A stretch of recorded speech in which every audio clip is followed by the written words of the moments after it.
Hello दोस्तों, आज हम पढ़ने वाले हैं भारत का इतिहास के बारे में। और इतिहास की शुरुआत कर रहे हैं हम प्राचीन भारत से कर रहे हैं। तो हमें भारत के प्राचीन इतिहास की जानकारी चार स्रोतों से मिलती है। और वो चार स्रोत क्या हैं?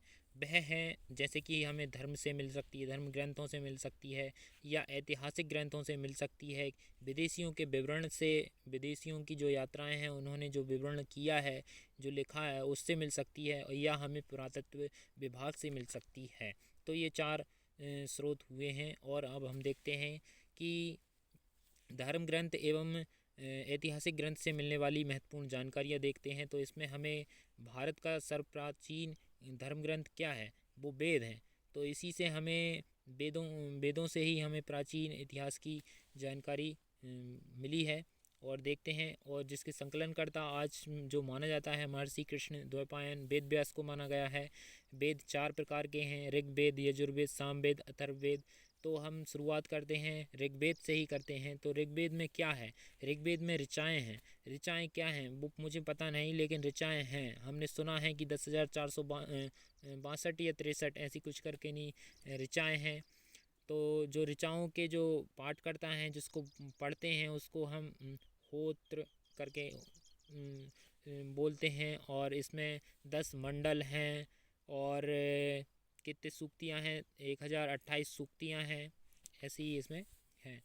तो इस वेद में क्या मिलता है? ऋग्वेद में हमें क्या मिलता है? ऋग्वेद में आर्यों के जो राजनीतिक प्रणाली हैं उसकी जानकारी मिलती है, एवं इतिहास के बारे में जानकारी मिलती है। तो जो विश्वामित्र हैं, विश्वामित्र द्वारा रचित ऋग्वेद में तीसरे मंडल में क्या है?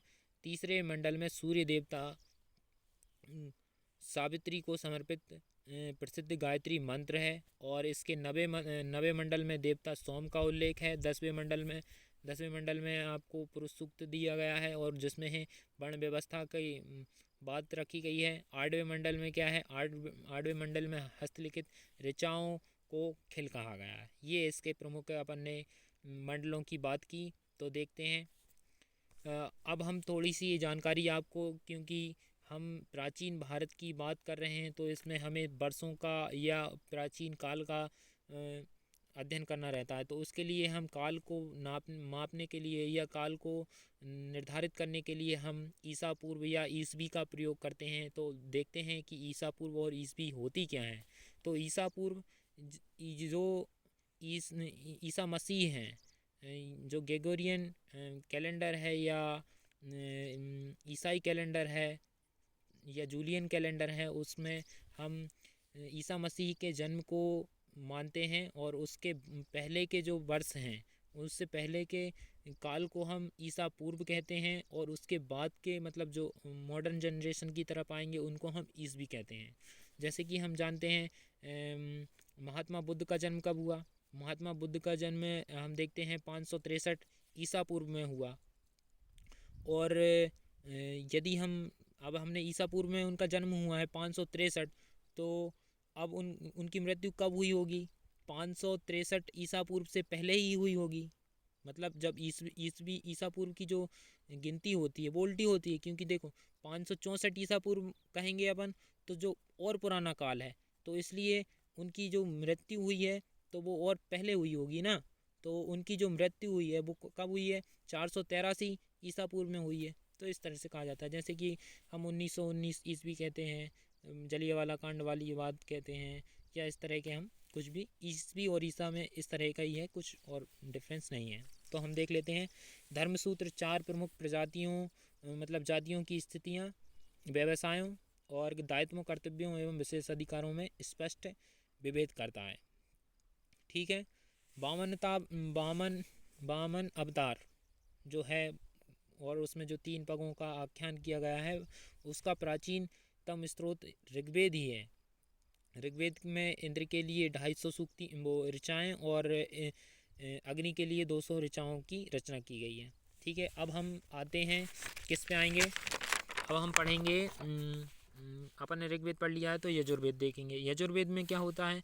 सस्वर पाठ के लिए, स्वस्वर पाठ के लिए मंत्रों एवं बलि के समय जो नियम हैं उनको बताया गया है। और इसके पाठकर्ता को हम अध्वर्यु कहते हैं।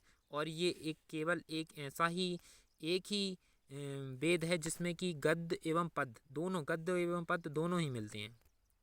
अब हम सामवेद की देखते हैं। तो सामवेद में क्या होता है, जो गीत हैं, गाई जा सकने वाली ऋचाएँ हैं, उनका संकलन किया गया है और इसे भारतीय संगीत का जनक कहा जाता है। अथर्ववेद देख लेते हैं। अथर्ववेद में हम अथर्वा ऋषि द्वारा रचित ये वेद है और इस वेद में रोग निवारण, तंत्र मंत्र, जादू टोना, साप या वशीकरण आदि, आशीर्वाद, इस तरह की बातों को कहा गया है। तो हम देख लेते हैं अथर्ववेद में। हाँ, एक और बात बता दें आपको कि अथर्ववेद में कन्याओं के जन्म की निंदा करता है, मतलब निंदा की गई है। और इसमें सभा एवं समिति को प्रजापति की 2 पुत्रियां कहा गया है। ठीक है, अब हम देखते हैं पुराण। उसी दौरान ये विष्णु पुराण है। इससे संबंधित वंश कौन सा है, तो विष्णु पुराण जो लिखा गया होगा मौर्य वंश, मत्स्य पुराण आंध्र, सातवाहन पुराण ये, और वायु पुराण गुप्त वंश से संबंधित वंश हैं। ठीक है, सबसे प्राचीन वेद ऋग्वेद है और सबसे बाद का वेद कौन सा है, अथर्ववेद है। सबसे प्राचीन ऋग्वेद और सबसे बाद का वेद अथर्ववेद है। वेदों को भलीभांति समझने के लिए 6 वेदांगों की रचना हुई है, जिसे हम बोलते हैं, मतलब जिन्हें हम बोलते हैं शिक्षा, ज्योतिष, योग दर्शन, मतलब योग दर्शन, इस तरह के। माफ़ कीजिए, ये वेदांग अलग हैं और वो क्या है, वेदांत हैं, वो वेदांत हैं शायद। वेदों की भलीभांति चलो देखते हैं ये क्या है। वेदांगों की रचना हुई है, वो है शिक्षा, ज्योतिष, कल्पना, व्याकरण, निरुक्त तथा छंद। भारतीय ऐतिहासिक कथाओं का सबसे अच्छा क्रमबद्ध विवरण पुराणों में मिलता है और इसके रचयिता लोम, हर्ष अथवा इनके पुत्र उग्रश्रवा माने जाते हैं। इनकी संख्या 18 है, मतलब पुराणों की संख्या 18 है, जिनमें से केवल 5 पुराण ही हैं, जो कि मत्स्य, वायु पुराण और विष्णु पुराण, ब्राह्मण पुराण और भागवत में ही राजाओं की वंशावली पाई जाती है। पुराणों में मत्स्य पुराण सबसे प्राचीन एवं प्रामाणिक माना जाता है। अधिकतर जो पुराण हैं वो सरल संस्कृत श्लोकों में लिखे गए हैं। स्त्रियां एवं शूद्र जिन्हें पढ़ नहीं सकते थे, इन्हें पढ़ने की अनुमति नहीं थी, वे भी पुराण सुन सकते थे, मतलब ये केवल सुन सकते थे। पुराणों का पाठ पुजारी मंदिरों में किया करते थे और इसमें स्त्रियों की सर्वाधिक गिरी हुई स्थिति थी, जिसे मैत्रेयनी संहिता में संक्षिप्त किया गया, संकलन किया गया, या हमें उससे जानकारी मिलती है, जिसमें जुआ एवं शराब की भांति स्त्री को पुरुष का तीसरा अर्धांगिनी कहा गया है। मतलब तीसरा, माफ़ कीजिएगा, मैं दूसरी लाइन पे कूद गया था क्योंकि पुस्तक पढ़ रहा हूँ। तो हमने क्या देखा कि मतलब जो स्त्री को जुआ और शराब की तरह तीसरा दोष कहा गया है। तीसरा मैंने वो जो अर्धांगिनी, जो शतपथ ब्राह्मण में स्त्री को पुरुष का अर्धांगिनी कहा गया, मैंने वो पढ़ दिया था। तो स्मृति ग्रंथों में सबसे प्राचीन एवं प्रामाणिक मनुस्मृति पाई गई है। मनुस्मृति के बहुत सारे विवाद हुए हैं, लोगों ने इसको जलाया है। डॉक्टर भीमराव अंबेडकर जी ने जलाया है। अभी हाल ही में JNU में कुछ छात्रों ने मनुस्मृति को जलाया था। तो ऐसे कई रिसेंट के मुद्दे हैं, तो हमें नहीं जानते कि वो किस पोर्शन को जलाते हैं।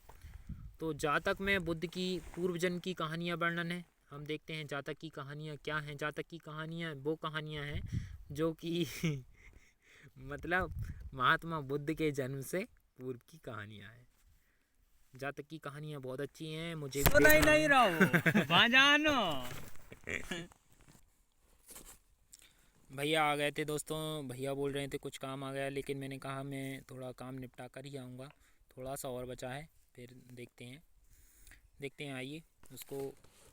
जैन साहित्य को आगम कहा जाता है।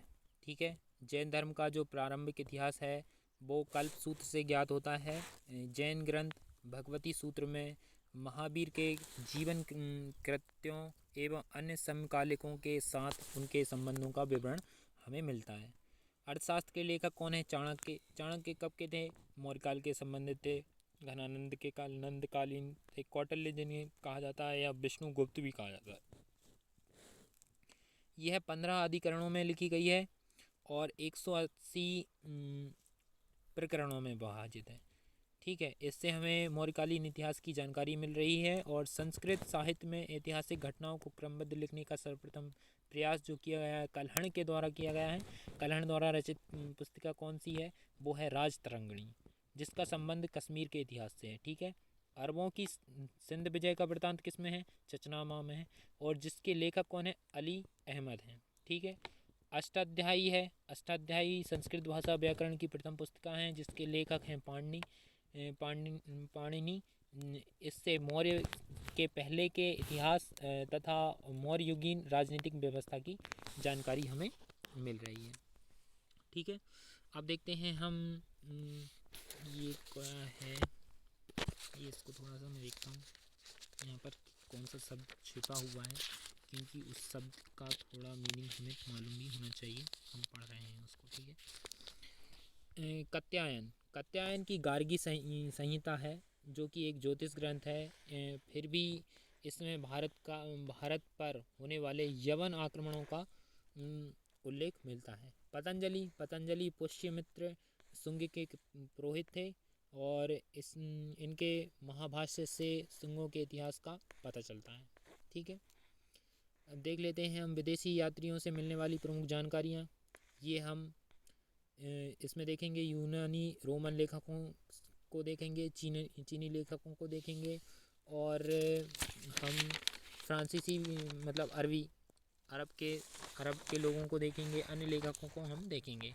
तो ये वाला वीडियो हम अगले वीडियो में हम मतलब इसकी जानकारी हम अगले वीडियो में देंगे। तब तक के लिए आप इसको देखिए, और यदि कोई डाउट हो तो कमेंट में लिखें और सेल्फ स्टडी ज़रूर करें। धन्यवाद।